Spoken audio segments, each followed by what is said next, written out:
Noong 180, ang general ng Roma na si Maximus Decimus Meridius ay nagbabalak ng umuwi pagkatapos niyang pamunuan ang hukbong Romano sa tagumpay laban sa mga tribong Germanic. Sinabi ni Emperor Marcus Aurelius kay Maximus na ang kanyang sariling anak, si Commodus, ay hindi karapat-dapat na mamuno at nanais niyang si Maximus ang pumalit sa kanya bilang rehente upang ibalik ang Romanong Republika. Nagalit sa desisyong ito, lihim na pinatay ni Commodus ang kanyang ama. Ipinahayag ni Commodus na siya ang bagong emperador at humiling ng katapatan mula kay Maximus na tumatanggi. Si Maximus ay inaresto ng mga Praetorian Guards na pinangunahan ni Quintus, na nagsabi sa kanya na at ang kanyang pamilya ay mamamatay. Pinatay ni Maximus ang kanyang mga kaptor at, sugatan, sumakay patungo sa kanyang tahanan, kung saan natagpuan niya ang kanyang asawa at anak na pinatay. Maximus ay inilibing sila at bumagsak dahil sa kanyang mga sugat. Siya ay natagpuan ng mga mangangalakal ng alipin, na dinala siya sa Zocabar, at ipinagbili siya sa tagapagsanay ng gladiator na si Proximo. Si Maximus ay nag-aalanganing lumaban sa mga lokal na torneo. Ang kanyang mga kasanayan sa pakikipaglaban, nakakuha siya ng palayaw na ang Espanyol at nakipagkaibigan kay Juba, isang Afrikanong gladiador mula sa Carthage. Sa Roma, nag-organisa si Commodus ng 150 araw ng mga laban ng gladiador upang gunitain ang kanyang ama at makuha ang pag-apruba ng publiko ng Roma. Pagkarinig nito, sinabi ni Proximo inihayag kay Maximus na siya ay dating isang gladiator na pinalaya ni Marcus Aurelius, at pinayuhan siya na manalo sa madla upang makamit ang kanyang kalayaan. Dinala ni Proximo ang kanyang mga gladiator upang makipaglaban sa Coliseo ng Roma. Nakamaskara sa isang helmet, unang lumabas si Maximus sa arena bilang isang Carthaginian sa isang muling pagganap ng labanan ng Zama. Hindi inaasahan, pinangunahan niya ang kanyang panig sa tagumpay at nakukuha ang suporta ng madla. Pumasok sina Commodus at ang kanyang batang pamangkin, si Lucius, sa Colosseum upang mag-alok ng kanilang pagbati. Nang makita si Lucius, pinigilan ni Maximus na atakihin si Commodus, na nag-utos sa kanya na ipakita ang kanyang pagkakakilanlan. Inalis ni Maximus ang kanyang helmet at nagdeklara ng paghihigan. Napipilit ng mga tao si Commodus na hayaan si Maximus na mabuhay. Noong gabing iyon, binisita si Maximus ni Lucilla, ang kanyang dating kasintahan at kapatid ni Commodus. Dahil hindi siya nagtitiwala sa kanya, tinanggihan ni Maximus ang kanyang tulong.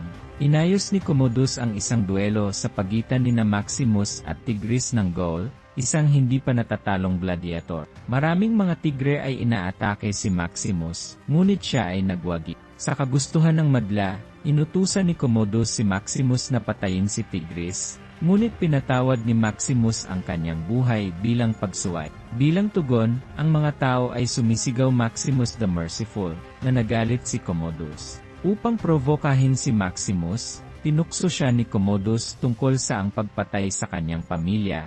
Ngunit pinipigilan ni Maximus ang pagnanais na saktan siya. Lalong nagiging paranoyado, inutusan ni Commodus ang kanyang tagapayo, si Falco, na subaybayan ang bawat senador, at tumangging patayin pinapatay si Maximus dahil sa takot na siya ay maging martir. Natuklasan ni Maximus mula kay Cicero, ang kanyang dating utusan, na ang kanyang mga dating legions ay nananatiling tapat sa kanya. Sikretong nakikipagkita siya kina Lucilla at Gracchus, isang makapangyarihang senador. Sang-ayon sila na tulungan si Maximus na makatakas mula sa Roma upang sumama sa kanyang mga legyon sa Ostia, pabagsakin si Commodus sa pamamagitan ng dahas, at ibalik ang kapangyarihan sa Romanong Senado. Inaresto ng mga Praetorian ang Gracchus. Nakipagkita si Lucilla kay Maximus sa gabi upang ayusin ang kanyang pagtakas. Naghalikan sila. Si Commodus ay nagiging mapaghinala nang walang mali siya si Lucius,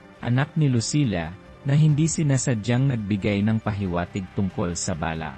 Binigyan ni Commodus ng banta Lucilla at Lucius, at inutusan ang mga Praetorian na atakihin ang barracks ng mga gladiator. Proximo at ang kanyang mga tao ay nag-alay ng kanilang sarili upang makatakas si Maximus. Nahuli si Maximus sa tagpuan, kasama si Cicero, kung saan ito ay pinatay. Hinihiling ni Commodus na bigyan siya ni Lucila ng isang tagapagmana. Hinamon niya si Maximus sa isang duelo sa Colosseum, upang muling makuha ang suporta ng publiko, at sinaksak siya bago ang laban upang makakuha ng kalamangan.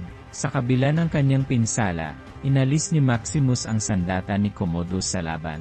Matapos tumanggi sina Quintus at ang mga praetorian na tulungan siya, inilabas ni Commodus ang isang nakatagong kutsilyo, pinatumba ni Maximus si Commodus, at itinaga ang kutsilyo sa ang kanyang lalamunan, pinatay siya. Bago tuluyang mamatay si Maximus sa kanyang sugat, humihiling siya ng mga reforma sa politika, ang pagpapalaya ng kanyang mga kaalyadong gladiator, at ang muling pag-upo ni Gracchus bilang senador. Habang nang siya ay mamatay, naisip ni Maximus na muling makikita ang kanyang asawa at anak sa kabilang buhay. Ang kanyang mga kaibigan at pinarangalan siya ng kanyang mga kaalyado bilang isang sundalo ng Roma at dinala ang kanyang katawan palabas ng arena. Noong gabing iyon, binisita ni Juba ang Colosseum at inilibing ang mga figuri ng asawa at anak ni Maximus sa lugar kung saan siya namatay.